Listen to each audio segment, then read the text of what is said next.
Assalamualaikum warahmatullahi wabarakatuh. Om Swastiastu, Namo Buddhaya, salam sehat, salam rahayu, salam sejahtera, salam salam, salam Pancasila. Perkenalkan, saya Isri Ilma Arif dari Program Studi Pendidikan Matematika Universitas Negeri Surabaya, kelas 2021C dengan nomor induk mahasiswa 21030174086. Saya berasal dari Kabupaten Kediri, Provinsi Jawa Timur. Di sini saya akan menyampaikan poin-poin mengenai dinamika Pancasila dalam sejarah bangsa.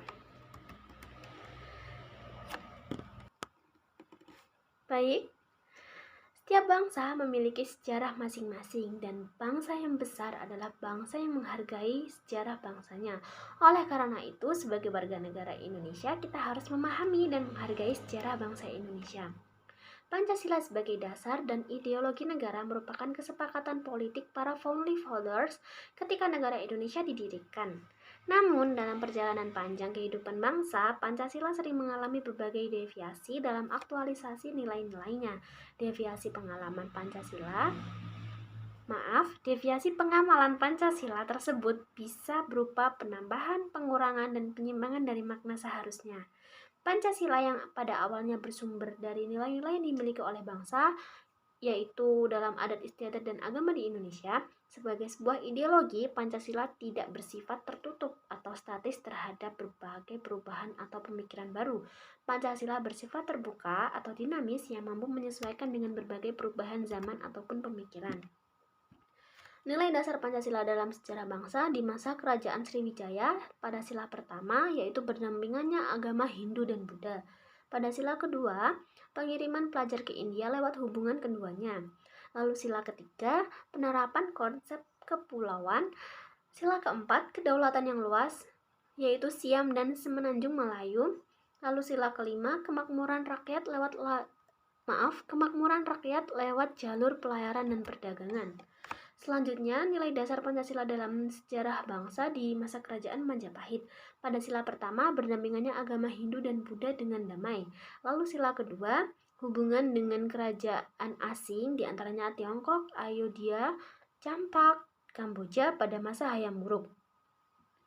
Selanjutnya, sila ketiga, yaitu keutuhan kerajaan, khususnya lewat Sumpah Palapa.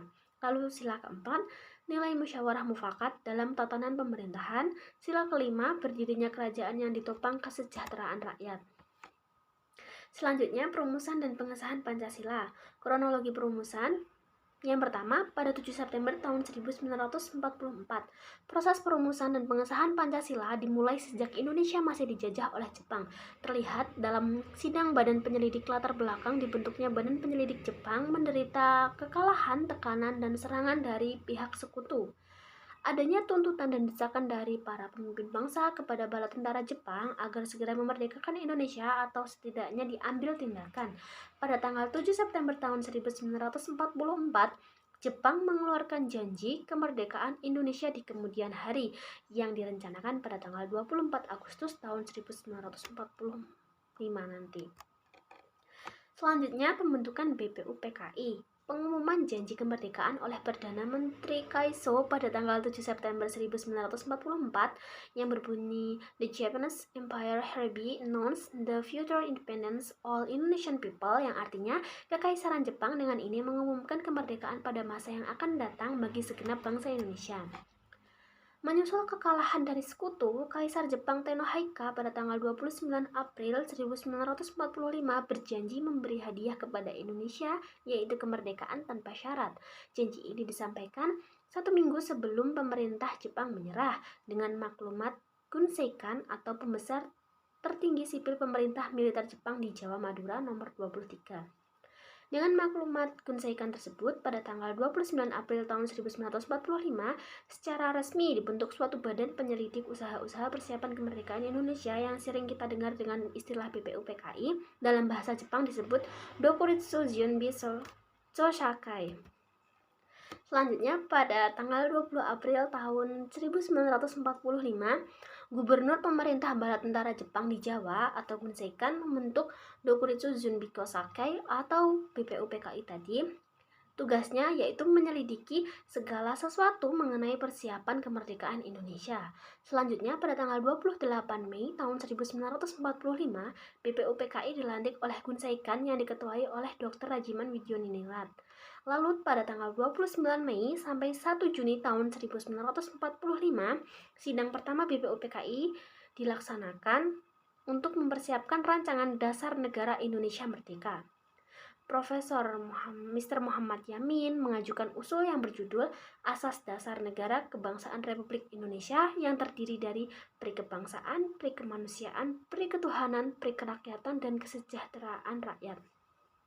Dan terdapat tokoh-tokoh lain yang turut andil dalam menyumbangkan ide seperti Prof. Dr. M.R.R. Supomo, B.F. Dahlan, dan Dr. Andes Muhammad Hatta. Selanjutnya di sini ada susunan pimpinan dan keanggotaan BPUPKI. Ketuanya yaitu Dr. K.R.T. Rajiman Widjodiningrat. Ketua muda yang pertama ada R.P. Suroso. Lalu yang kedua ada Ichi Bangase. Beliau adalah orang Jepang. Selanjutnya anggota yang pertama I.R. Soekarno. Anggota kedua Muhammad Yamin. Anggota ketiga Dr. Raden Kusumah Atmaja. Yang keempat ada Raden Abdul Rahim Pratalikromo, yang kelima ada R. Aris, yang keenam Kiai Haji Dewantoro, yang ketujuh ada Kiai Bagus Haji Hadikusumo, yang kedelapan ada MPH Bintoro, yang kesembilan ada Ashar Sudjo, dan di sini totalnya ada 60 anggota. Baik, selanjutnya proses perumusan Pancasila yang dilaksanakan tanggal 29 Mei sampai 1 Juni tahun 1945. Yang pertama ada pidato Muhammad Yamin yang dilaksanakan pada tanggal 29 Mei tahun 1945, asas dan dasar negara Indonesia dengan rumusan sebagai berikut. Yang pertama perikebangsaan, yang kedua perikemanusiaan, yang ketiga periketuhanan, yang keempat perikerakyatan, dan yang kelima kesejahteraan rakyat. Lalu selanjutnya pada tanggal 31 Mei 1945, pidato Supomo menurut Noto Susanto tahun 1984, halaman 26, dasar-dasar negara Indonesia Merdeka yang diajukan oleh Profesor Supomo adalah yang pertama persatuan, yang kedua kekeluargaan, yang ketiga keseimbangan lahir dan batin, yang keempat musyawarah, dan yang kelima keadilan rakyat. Selanjutnya pada tanggal 1 Juni 1945, Insinyur Soekarno mendapatkan kesempatan dalam sidang BPUPKI mengusulkan 5 prinsip dasar negara. Yang pertama, kebangsaan Indonesia. Yang kedua, internasionalisme atau perikemanusiaan. Yang ketiga, mufakat atau demokrasi. Yang keempat, kesejahteraan sosial. Dan yang kelima, ketuhanan yang berkebudayaan. Selanjutnya, pada 1 Juni 1945, Insinyur Soekarno berpidato dan mengajukan usul tentang konsepsi dasar filsafat negara Indonesia yang diberi nama Pancasila dengan urutan sebagai berikut. Yang pertama, nasionalisme atau kebangsaan Indonesia. Yang kedua, internasionalisme atau perikemanusiaan. Yang ketiga, mufakat atau demokrasi. Yang keempat, kesejahteraan sosial. Dan yang kelima, ketuhanan yang berkebudayaan. Pada tanggal 1 Juni 1945 ini dibentuk panitia kecil yang diketuai oleh Insinyur Soekarno sebagai pengganti BPUPKI. Lalu selanjutnya pada tanggal 22 Juni tahun 1945, hasil rapat gabungan Himpunan Kebaktian Rakyat Jawa supaya selekas-lekasnya Indonesia merdeka. Hukum dasar diberi semacam kata pengantar. BPUPKI terus bekerja sampai terbentuknya hukum dasar, membentuk panitia kecil penyelidik usul-usul atau perumus negara. Lalu panitia 9 juga mengadakan pertemuan di Pegangsaan Timur nomor 56 Jakarta untuk menyusun konsep rancangan Mukadimah Hukum Dasar yang kemudian dinamakan dengan Piagam Jakarta. Selanjutnya, rapat panitia 9 yang diadakan pada tanggal 22 Juni tahun 1945. Panitia 9 sendiri merupakan panitia kecil yang beranggotakan Insinyur Soekarno, Dr. Andes Muhammad Hatta, M.R.A. Maramis, Mr. Muhammad Yamin, Abi Kusno Cokro Sujoso, Haji Agus Salim, Kiai Haji Ahmad Wahid Hashim, Abdul Kahar Muzakir, dan Ahmad Subarjo. Pada rapat panitia 9 ini, tercapailah mufakat yang dituangkan dalam Piagam Jakarta. Dalam bagian akhir dari naskah Piagam Jakarta ini terdapat rumusan dasar negara. Di antaranya yang pertama, ketuhanan dengan kewajiban menjalankan syariat Islam bagi pemeluk-pemeluknya. Yang kedua, kemanusiaan yang adil dan beradab. Yang ketiga, Persatuan Indonesia. Yang keempat, kerakyatan yang dipimpin oleh hikmat kebijaksanaan dalam permusyawaratan perwakilan. Dan yang kelima, keadilan bagi seluruh rakyat Indonesia. Selanjutnya, proses perumusan Undang-Undang Dasar 1945 pada tanggal 10-16 Juli tahun 1945. Yang pertama, sidang pada tanggal 10 Juli 1945, pembentukan Panitia 9 dan perumusan pembukaan Undang-Undang Dasar 1945. Yang kedua, sidang pada tanggal 11 Juli tahun 1945, pembentukan Panitia Perancangan Undang-Undang Dasar, Panitia Pembela Tanah Air, dan Panitia Keuangan dan Perekonomian. Selanjutnya, sidang yang diadakan pada tanggal 13 Juli 1945, yaitu ada laporan hasil kerja Panitia Perancang Undang-Undang Dasar 1945 dan pembentukan Panitia Penghalus Bahasa.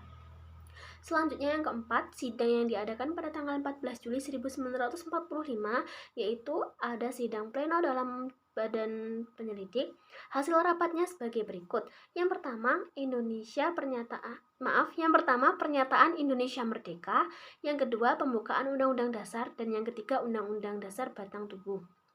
Selanjutnya yang kelima, sidang yang digelar pada tanggal 15 Juli tahun 1945, yaitu laporan dari Ketua Panitia Perancangan Undang-Undang Dasar. Lalu yang keenam, sidang yang digelar pada 16 Juli 1945, yaitu Rancangan Undang-Undang Dasar 1945 diterima dengan bulat oleh sidang Badan Penyelidik. Selanjutnya, pada tanggal 10-16 Juli 1945, pada tanggal 10 Juli 1945, Insinyur Soekarno selaku Ketua Panitia memberikan laporan. Yang pertama, telah diusulkan 32 macam usul dan 9 kelompok usul dari 40 anggota. Yang kedua, tanggal 22 Juni 1945 diputuskan membentuk panitia kecil atau panitia 9. Lalu yang ketiga, telah berhasil menyusun konsep rancangan preambul hukum dasar atau yang biasa kita dengar dengan Piagam Jakarta.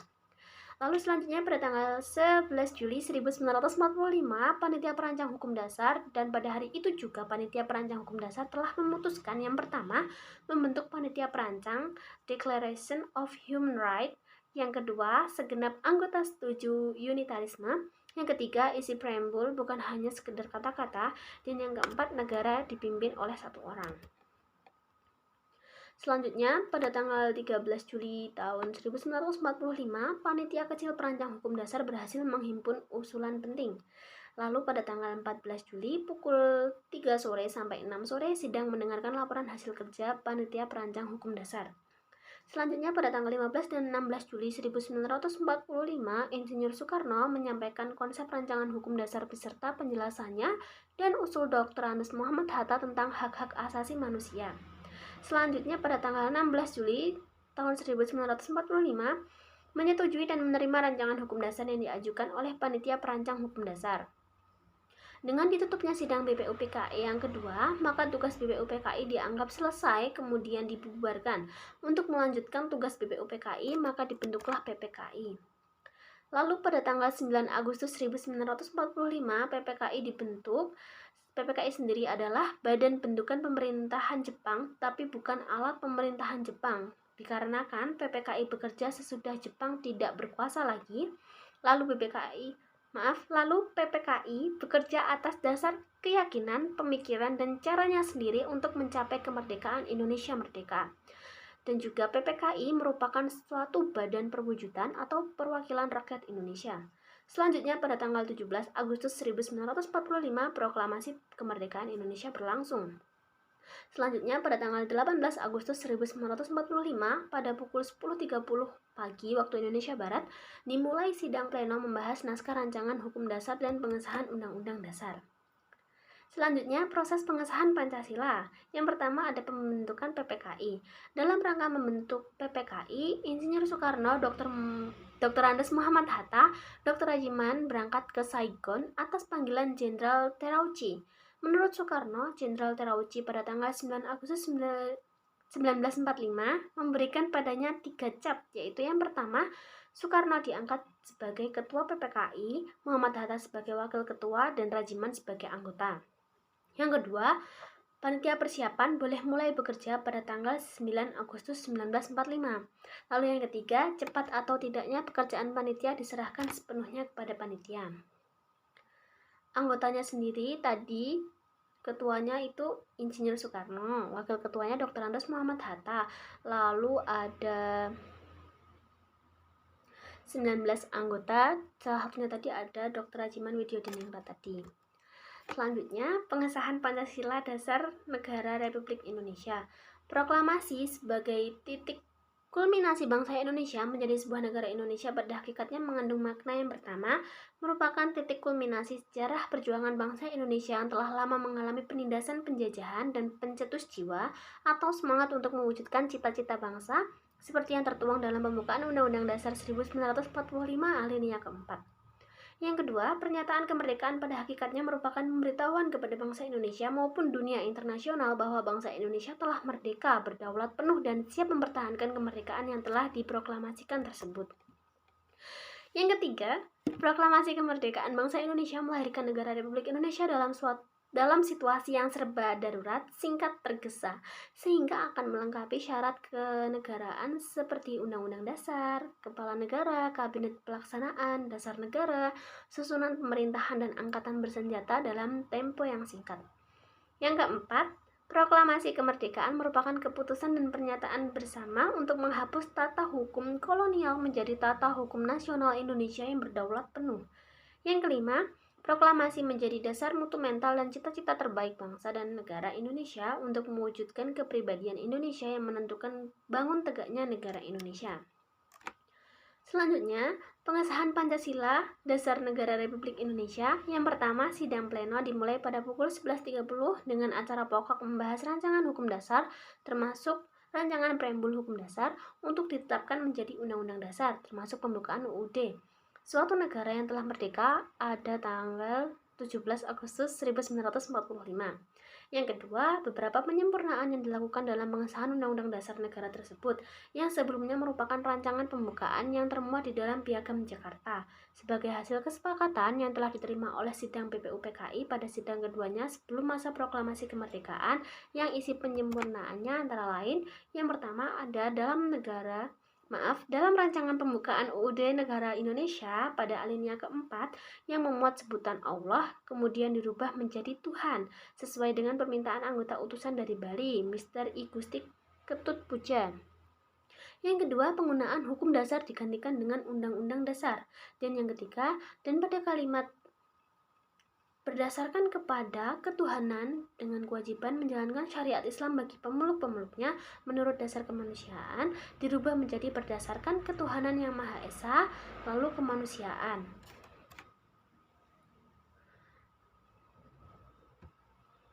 Baik, selanjutnya, dan UUD Indonesia tahun 1945 tersebut setelah penyempurnaan tersebut kemudian disahkan dan diresmikan secara resmi di sidang PPKI tanggal 18 Agustus 1945 setelah negara Republik Indonesia terwujud pada tanggal 17 Agustus 1945 dalam pernyataan proklamasi bangsa Indonesia. Di dalam pembukaan Undang-Undang Dasar Negara Indonesia tahun 1945 tersebut terkandung 4 alinea yang berintikan pernyataan kebulatan tekad bangsa Indonesia dalam menentukan perjuangan dan nasib bangsa Indonesia pada masa selanjutnya dan berperan serta dalam perdamaian dunia yang menentang bentuk-bentuk penjajahan ataupun kolonialisme di muka bumi ini. Dan pada alinea yang keempat dinyatakan pula rangkaian susunan dasar negara Indonesia yakni Pancasila dengan susunan sebagai berikut. Yang pertama ada ketuhanan yang Maha Esa, yang kedua kemanusiaan yang adil dan beradab, yang ketiga persatuan Indonesia, yang keempat kerakyatan yang dipimpin oleh hikmat kebijaksanaan dalam permusyawaratan atau perwakilan, dan yang kelima keadilan sosial bagi seluruh rakyat Indonesia. Dan susunan serta urutan Pancasila tersebutlah yang sah dan benar yang kemudian menjadi dasar negara Republik Indonesia yang mempunyai kedudukan konstitusional serta telah disepakati oleh bangsa Indonesia dalam sidang Panitia Persiapan Kemerdekaan Indonesia sebagai komite nasional yang merupakan perwakilan dari bangsa Indonesia. Selanjutnya ada dinamika Pancasila. Pancasila sendiri adalah ideologi dasar bagi negara Indonesia. Pancasila terdiri dari dua kata yaitu panca yang artinya 5 dan sila yang artinya prinsip atau asas. Sila ke-1 sampai 5 saling berkaitan. Pancasila memiliki ideologi. Ideologi adalah suatu pandangan atau sistem nilai yang menyeluruh dan mendalam tentang bagaimana cara yang benar dan adil mengatur tingkah laku bersama dalam berbagai segi kehidupan. Secara garis besar, ideologi dapat dikelompokkan menjadi dua macam, yaitu ideologi tertutup dan ideologi terbuka. Ideologi tertutup sendiri adalah ideologi yang rinci dalam bentuk yang ortodok dan konservatif. Ideologi yang tidak mau menerima interpretasi baru, walaupun zaman dan masyarakatnya terus berkembang. Ciri-ciri yang pertama, kebenarannya tidak boleh dipermasalahkan berdasarkan nilai-nilai atau prinsip-prinsip moral yang lain. Yang kedua, isinya dogmatis dan a priori sehingga tidak dapat diubah. Yang ketiga, menuntut ketaatan tanpa keengganan. Yang keempat, bersifat otoriter dan dijalankan secara totaliter. Selanjutnya, ideologi terbuka adalah menjalankan aktivitas di segala bidang yang bersifat terbuka, luas dan fleksibel dan harus mampu mengikuti perkembangan zaman tanpa mengubah nilai dasarnya. Dengan adanya Undang-Undang Dasar Negara Republik Indonesia tahun 1945, seringkali ada generalisasi berpendapat bahwa Pancasila tidak penting. Padahal lahirnya Undang-Undang Dasar 1945 awalnya adalah amanat dari Pancasila. Bhinneka Tunggal Ika dapat diwadahi melalui Pancasila. Pengalaman dari Pancasila pasti bisa terlihat jelas dari perbuatan setiap orang.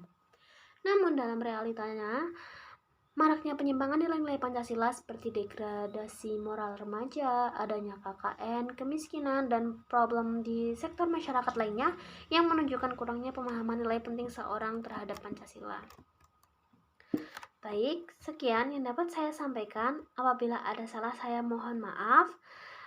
Dan apabila ada pertanyaan, silahkan cantumkan di kolom komentar. Sekian, terima kasih. Wassalamualaikum warahmatullahi wabarakatuh.